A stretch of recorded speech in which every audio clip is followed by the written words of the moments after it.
back to it. Sorry about that. So the base is still going. Can't do anything about that. But so the Irish have a high rate of literacy at this point, and so they can read and write, they can follow instructions, they can take dictation, stuff like that. But mostly they get jobs working in the Union Army because it pays good money. It's solid work. You can come with your friends, so it's a whole thing. And so they'll join up the army. And so it's about 300 of them. So 300 Irishmen, they all get together and they all join up.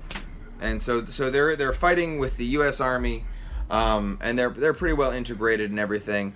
But as the conflict drags on and the Irish start to see how the American soldiers are mistreating Mexican civilians and how they're acting in battle, and there's already a lot of anti-Catholic sentiment in the United States at this point in time anyway. So they, as soldiers, they're on the receiving end on that, as being in that army even. So so it comes to a breaking point when they watch or they hear about the army going after mistreating women, and so then they decide at that point in time that they are just done with it. They mass desert. 300 of them all mass desert the army, and John Riley was lucky, as a few of them were, because it didn't all happen at once, because they weren't one platoon by themselves. Like I said, they were pretty well integrated with everybody. So the like-minded people are going to feel the same way. But so it takes a couple weeks for it all to kind of sort out. But they all meet down in Veracruz, and this staggered departure is going to be important later on. So the Irish have a roughly around that same 300. Give or take. It was a give or take 300 when they first all got together, give or take 300 when they all left. Some of them may have remained behind, but they're not the noteworthy ones, obviously. So what we see is that they join up with Mexican forces. They're so upset by how it all worked out, they're going to join up with the Mexican forces, and they're gonna fight for the Mexicans. Mexicans are Catholic, so that's a good match. But the Mexicans have had their own issues with the Europeans over the years, so clearly they're distrustful, and Spanish colonizers haven't been great either. So I mean, they're not. They're I don't even want to say skeptically optimistic. They're skeptical. That's where they're at. A lot of the rank and file troops are.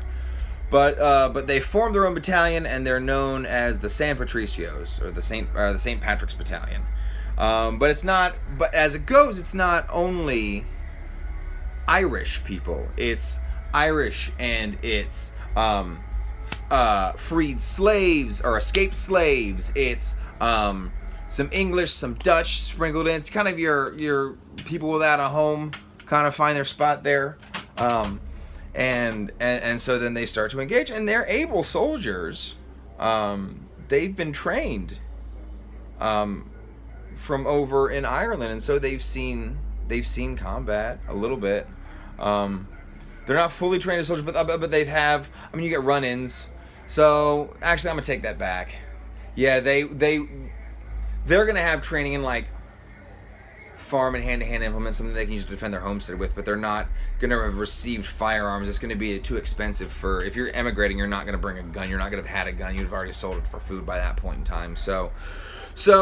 But they executed pretty well, for a ragtag group of people, and some of these guys are veterans, some of these guys have fought in earlier wars, but I always joke about the luck of the Irish, because the luck of the Irish is always bad, it seems, because at the Battle of Churubusco, which is on the border of Mexico City, on the outskirts of it, the San Patricios are fighting a valiant fight against the Americans, but they're captured, and so some of them are hanged, and some of them are just branded as deserters. And remember before when I said the order in leaving is going to be important, it's because the John Riley and the people who deserted the army before the Mexican-American War and fought with the Mexicans are just deserters.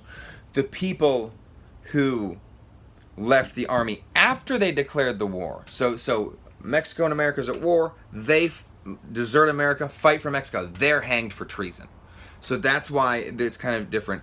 So they say about 85 people all told were captured. The song, when you hear it, will add up to 100. He says that the people who were, and this part is true, the people who were left alive, they had their cheeks branded as deserters, they were flogged, and then they had to dig the graves of the people who were hanged. John Riley in particular suffered a bad defeat because, or not a defeat, but he suffered a real bad taste of it because he had to be branded twice because they branded it upside down the first time. And I still feel like that should count, but apparently they didn't, so they flipped it right and got him again. I don't know if it was on the same cheek or if they did a different one. All the research I've been able to do on John Riley, they never really mentioned that. And then the last we hear of him, they say he died around the age of 33. There are conflicting death reports, and they didn't keep really good records. They have records of John Riley's in County Clare, 2 John Rileys in County Clare that could have been him around the same time, but we have a death record in Mexico from a priest there, but the age doesn't match up, and it says he died of drunkenness, and John Riley was a famous teetotaler. So there's a lot of, so we know that he died early. We don't know how, we don't know where, and that's the end of that. So, but you go to Mexico City, because they so valued and appreciated what the Irish did for them, you actually can go to the Central Plaza in Mexico City, and you will see a statue to the San Patricios for their help in the Mexican-American War, defending Mexico and her interest in her people. So we want to talk. If you want to talk about, like I said, societal and historical impacts, not societal necessarily, but historical impacts, I would definitely say that's it. The Irish have a big, one big page in Mexico history books, so that's pretty neat. So yeah, so there we go. So there's your musical bit, and there's your historical bit. I hope you enjoyed it. That's a taste of what it's like, the whole show, what we'll do. But yeah, any feedback, let me know. Thanks a lot. See ya.